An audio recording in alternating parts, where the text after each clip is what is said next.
Hello everyone, আসসালামু আলাইকুম। Welcome back to my channel Ayesha Islam vlogs থেকে সবাইকে স্বাগতম জানাচ্ছি। আজকে আপনাদের মাঝে নতুন একটা ভিডিও নিয়ে চলে আসলাম। প্লিজ পুরো ভিডিওটাই দেখবেন না টেনে।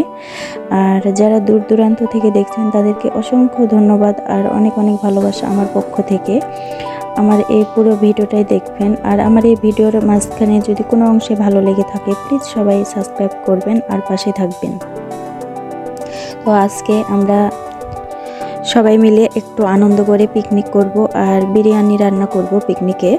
আর গরুর মাংস দিয়ে পিকনিক করব আর গোটা ডিম থাকছে সাথে। আর আমাদের বাড়ির সবাই আর পাশের বাড়ির আমাদের কাকি আছে, কাকির বাড়ির সবাই মিলে আমরা দুই বাড়ি মিলে পিকনিক করছি। আর আমার ছোট জাটা ছিল না, তারা বেড়াতে গেছিল, সে কারণে তারা করেনি। না হলে তারা থাকলে অনেক মজা হতো, তারা ছিল না, সে কারণে অনেক মন খারাপ লেগেছে।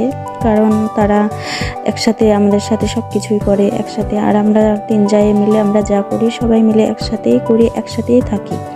সে কারণে তারা ছিল না, তারা আসতে অনেক দেরি হয়ে গেছিল।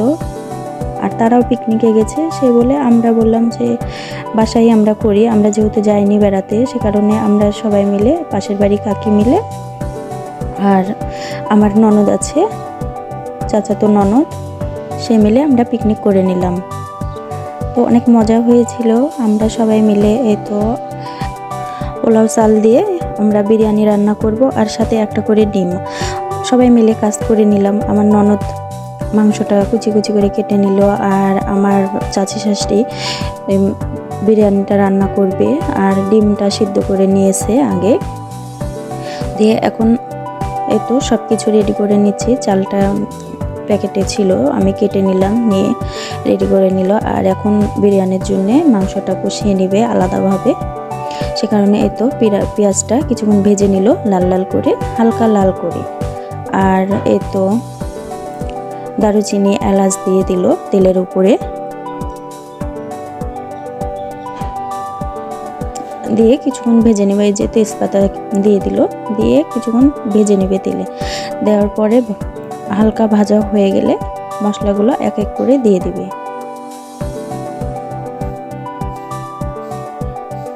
এই তো আদা রসুন বাটা, হলুদের গুঁড়া, মরিচের গুঁড়া, হলুদের গুঁড়াটা দিবে না, ভুল হয়ে গেছে বলাতে, শুধু মরিচের গুঁড়া,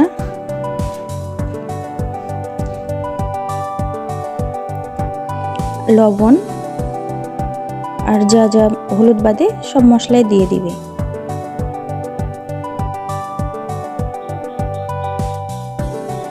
দিয়ে মশলাটা কিছুক্ষণ ভালোভাবে কষিয়ে নিবে যাতে কাঁচা গন্ধটা না থাকে মশলার। আর মশলাটাকে ভালোভাবে কষাতে হয়, যে কোনো তরকারিতে মশলাটা ভালোভাবে কষালে খেতে অনেক ভালো লাগে।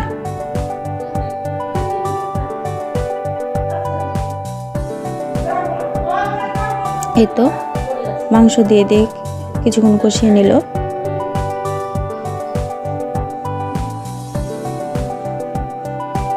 তো মাংসটা কষানো হয়ে গেলে এবার চালটাও ভেজে নিবে। আর যেহেতু চালে বেরেস্তা দিবে, সে কারণে হয়তো পেঁয়াজটা দিচ্ছে না চালে, চালটা শুধু তেলে ভেজে নিবে ভালোভাবে কিছুক্ষণ। সে কারণে পেঁয়াজ না দিয়ে চালটা শুধু ভেজে নিচ্ছে।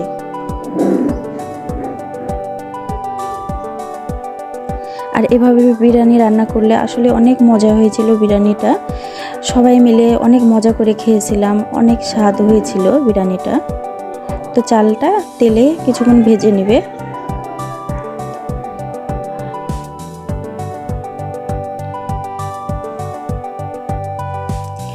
চালটা ভাজা হয়ে গেলে এই তো কষানো মাংসগুলা এবার দিয়ে কিছুক্ষণ ভেজে নিবে।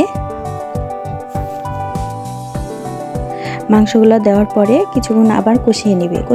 কষিয়ে নেওয়ার পরে গরম করে রেখেছিল পানিটা মাপ করে দিতে হয়। তো যতটুক চাল তার ডবল পানি দেওয়া লাগে। তো পানিটা আগে গরম করে রেখে দিয়েছিল, দেওয়ার পরে এই তো পরিমাণ মতো পানিটা দিয়ে দিল, দিয়ে ওপর দিয়ে কাঁচামরিচটা দিয়ে দিল।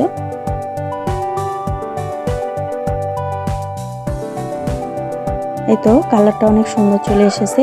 উপর দিয়ে একটু গাজর দিয়ে দিলেও কালারটা অনেক সুন্দর আসবে, সে কারণে।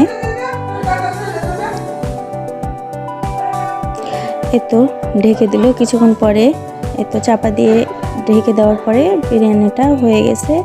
অনেক সুন্দর কালার এসেছিল আর বিরিয়ানিটা অনেক ঝরঝরা হয়েছিল, খেতে অনেক মজা হয়েছিল। উপর দিয়ে বেরেস্তা দিয়ে দিয়েছিল আমার শাশুড়ি, চাচি শাশুড়ি রান্না করেছিল, তার হাতের সুনাম সবাই করলাম, আমরা খেয়ে নিলাম। আর তো আমরা বিরিয়ানিটা ছাদে, আমাদের অনেক বড় ছাদ, সে ছাদে সবাই মিলে বিরিয়ানিটা খেয়ে নিলাম। আর সাথে টমেটো সালাদ ছিল।